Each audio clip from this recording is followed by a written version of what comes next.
My name is Marcus Hale, REMECHO Division, Dream Retrieval Unit, New York City. They call us recorders. People die and we listen to what's left behind. Every mind leaves a trail, electric storms, half-forgotten whispers, echoes that refuse to fade. I've heard 1,000 deaths replayed inside this machine. But last week, something changed. A file came through with no subject name. Just 2 words on the screen, recording in progress. The system shouldn't be able to record without a body, but it did. And the voice I heard on the feed was mine. I'm not sure anymore who's listening to who. They said dreams fade when you wake up. But what if the dream wakes first and starts recording you? Every echo I've heard tonight, it wasn't a ghost or a memory. It was a loop, a perfect circle that begins right where it ends. Marcus Hale, Dream Recorder. Case file 001. End of recording. Case file 001. Subject ID unknown. Date June 4th, 2042. Location St. Augustine Memorial Hospital. Dream Retrieval Lab 4B. Most people think dreams die with the body. They don't. The mind keeps talking for a while. You just need to know how to listen. That's what REM-ECHO does.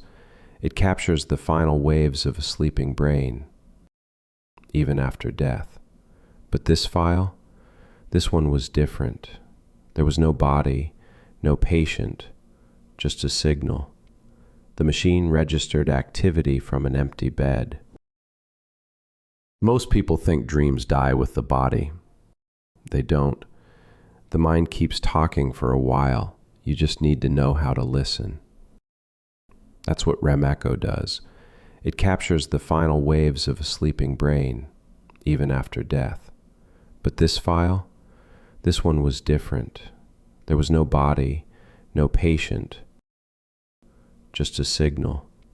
The machine registered activity from an empty bed. Marcus, you left the door open.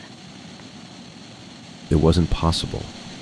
The voice wasn't a memory file, it was live. I checked the feed's timestamp. Current. The REM-ECHO interface was looping her last recording into my neural signature. Somehow the machine was listening to me listening to her. That's when I heard another sound. Faint tapping from the observation mirror. 3 taps, pause, 3 more. Morse code. The letters spelled ECHO. I turned around. The mirror was empty, but my reflection wasn't me. It blinked half a second too late. The recording kept playing. Eliza's heartbeat mixed with mine, sinking until I couldn't tell which was which. Then the feed spoke again. You can't bury a dream, Marcus. You just record it. The system flared white. Every monitor showed the same phrase. Recording in progress. My pulse matched the machine's frequency. For a moment, I heard my own voice on the other side of the speaker. I asked, "Who are you?" And the answer came, in my own tone. "You were the first subject. You just don't remember." I woke up on the floor. The lab was dark. All files deleted, except one new entry in the system. Marcus Hale, Dream File 000. I don't remember starting it. But every night since, I hear the same sound when I close my eyes. the static of a recorder turning on, and a voice whispering from the dark. Recording in progress. They said dreams fade when you wake up, but what if the dream doesn't let you? Marcus Hale, Dream Recorder, REM Division, Case File 001. End of recording. A week after the Eliza Ward incident, 5 patients in different hospitals reported the same dream. A bridge at night, rain hitting the pavement, and a man standing in the middle, staring into the water. Each described him differently. Some said he was crying, some said he was laughing. But every witness drew the same outline. It was me. My name, my face, in their dreams. I checked the data logs. All 5 patients had EEG readings identical to my REM signature. Somehow, they were sharing my dream.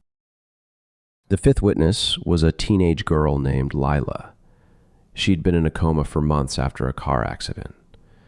The night the others dreamed of me on that bridge, she woke up screaming. Her first words, "You jumped, but you didn't fall." When I asked what she meant, she looked past me, toward the corner of the room. "You're still standing there," she whispered, "right now." I turned. There was no one, just a reflection on the window. Me, standing exactly as she said. But the reflection didn't blink. The REM-ECHO logs showed all 5 dreamers' brainwaves syncing at 3:17 a.m. Same frequency, same pulse interval. That's not a coincidence. That's transmission. I pulled my own neuro records, the same pattern. At 3:17 a.m., I was awake, staring at my reflection. The mirror flickered like a feed with static. And for one frame, just one, I saw 5 faces behind me. Their eyes open, pupils dilated, breathing in unison. The dream was no longer mine. It was ours. I ran the analysis again. The machine labeled it collective sequence REMECHO/06. Translation: a shared recording written by multiple minds. I followed the waveform. The signal ended inside my own apartment. There, on my nightstand, was a portable recorder. I hadn't used one in years. It was already on. I pressed play. 5 voices whispered in perfect sync. We saw what you did, Marcus. Then a pause. A 6th voice followed. My own. And now you'll see it too. That night, I dreamt again. I was standing on the bridge from their dreams. Water below, pitch black, the sound of a tape winding back. I looked over the edge. My reflection stared back from the river. Eyes open, mouth moving, but no sound. Then I heard it. The static phrase that had haunted me for weeks. Recording in progress. The reflection smiled and whispered, "Your turn." They say dreams belong to the dreamer. But what if a dream doesn't want to be owned? What if it wants to be remembered by everyone? Marcus Hale. Dream Recorder, REM Division, Case File 002. End of recording.